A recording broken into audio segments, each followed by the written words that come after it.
नमस्कार दोस्तों। आज हम फिर एक बार आपके सामने हाजिर है। ये जो किताब है मेरी, 7 secrets of success, a practical guide to get direction in life, इसका हम हिंदी में अनुवाद कर रहे, एक्सप्लेनेशन दे रहे आपको, ताकि आपको अच्छी तरह से समझ में आ जाएगा। इंट्रोडक्शन का चैप्टर हमने कवर कर लिया है ऑलरेडी। गोल क्लैरिटी के बारे में भी एक्सप्लेन किया है। आज हम देखेंगे बिलीफ के बारे में।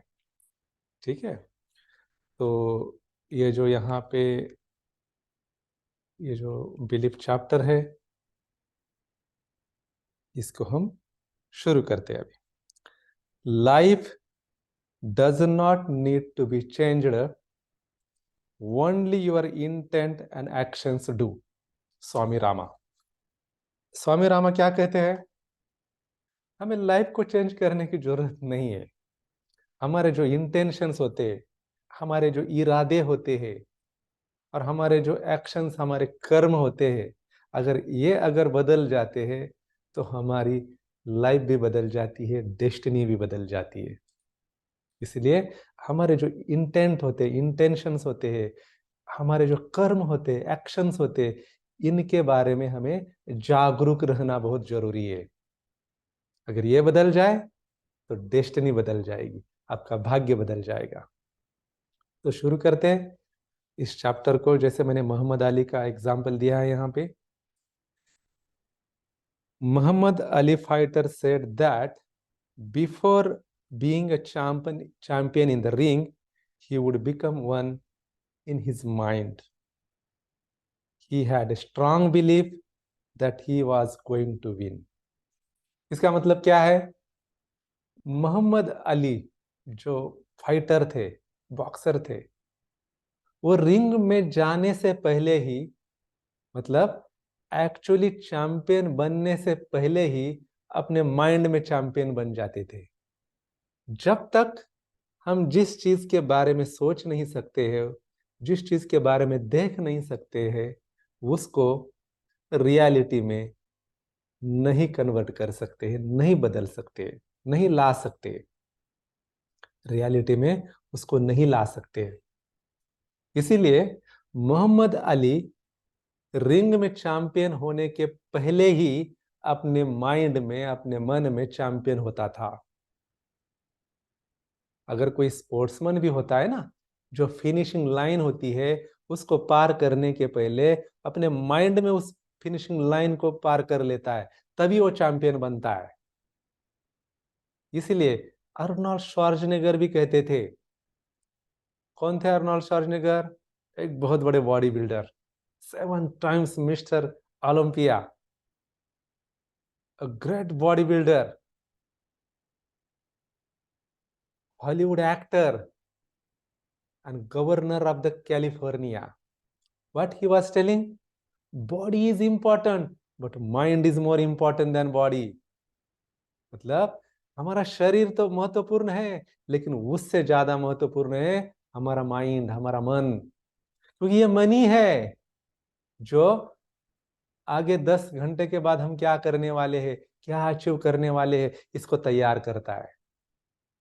ये मन ही है हमें 10 घंटा जिम में वर्कआउट के लिए रेडी करता है, और करवाता भी है।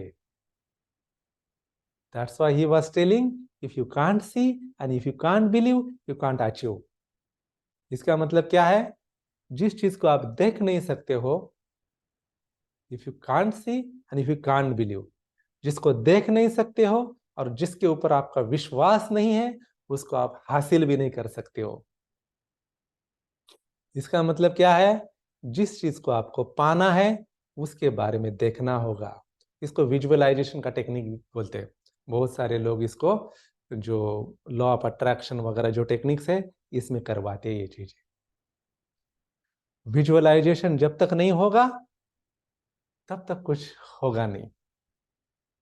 विजुअलाइज होगा, इसका मतलब हमारे माइंड में आ रहा है। हमारे माइंड में आएगा तभी विजुअलाइज होगा। इमेजिनेशन, इमेजिनेशन का मतलब क्या है? Image in mind. ठीक है, जब जिस चीज को आप इमेजिन कर सकते हो उसी चीज को पा सकते हो, हासिल कर सकते हो, रियलिटी में भी ला सकते हो। इसीलिए आपको विजुअलाइजेशन बहुत इंपॉर्टेंट है। नेक्स्ट मैंने आपको यहाँ पे दिया है, beliefs are more important, how does belief forms. ठीक है, बिलीफ तो इंपॉर्टेंट है, लेकिन ये बिलीफ कहाँ से फॉर्म होते हैं, कैसे पैदा होते हैं, इसके बारे में हम थोड़ा सा आपको बताएंगे। जो मैंने एक केस स्टडी भी यहाँ दिया हुआ है स्टोरी के तहत। मान लो आपको कहीं आइसक्रीम खाने जाना है, ठीक है,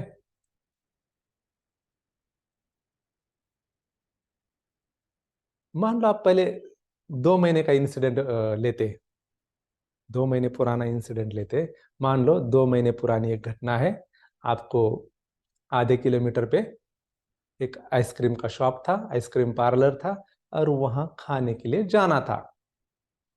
आप ऐसे वैसे इधर उधर से लेन लेन से जाते हो और उस शॉप तक पहुंचते हो, और वहां एक बहुत ही बड़ा कुत्ता था, डॉग, काले रंग का, आंखें बड़ी बड़ी, और देखते ही आदमी डर जाएगा, और वो आपके पीछे ही भागा।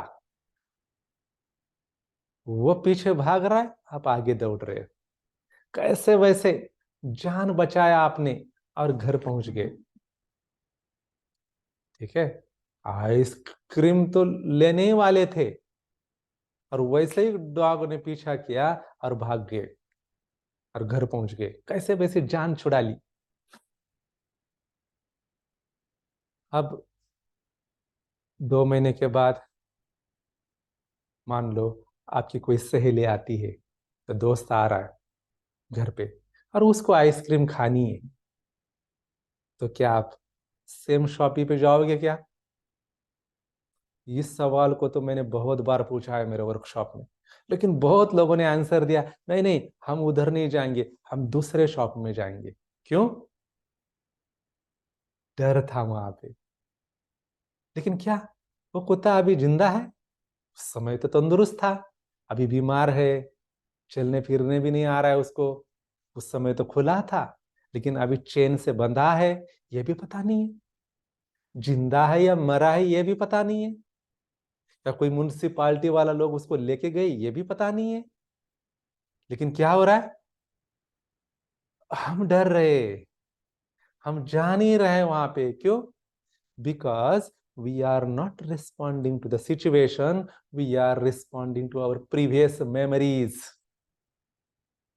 मतलब हम घटना के साथ रिस्पॉन्ड नहीं कर रहे, हमारी जो प्रीवियस मेमोरीज है हमारे दिमाग में, मन में, उसी को ही हम रिस्पॉन्ड कर रहे हैं। इसी तरह से अगर पहले भी कोई घटना होती है हमारे लाइफ में, मान लो कॉलेज में एक आधा कोई क्लासमेट था, बहुत सालों के बाद मिल रहा है, लेकिन हम वो वैसा था उस समय में, उसी के ही बारे में सोचेंगे। हो सकता है 10-15 साल में वो बदला भी होगा, लेकिन हमारा माइंड उस तरह से नहीं सोचता है, क्योंकि हमें वर्तमान में जीने की आदत नहीं है, हमें सिचुएशन को रिस्पॉन्ड करने की आदत नहीं है, हमें प्रीवियस मेमोरीज को रिस्पॉन्ड करने की आदत है। इसलिए माइंडफुलनेस के टेक्निक्स भी बहुत इंपॉर्टेंट होते हैं, जो मैंने एक चैप्टर ऑलरेडी रखा है, बाद में उसको मैं कवर करूंगा। ठीक है, तो अभी इतना ही। धन्यवाद।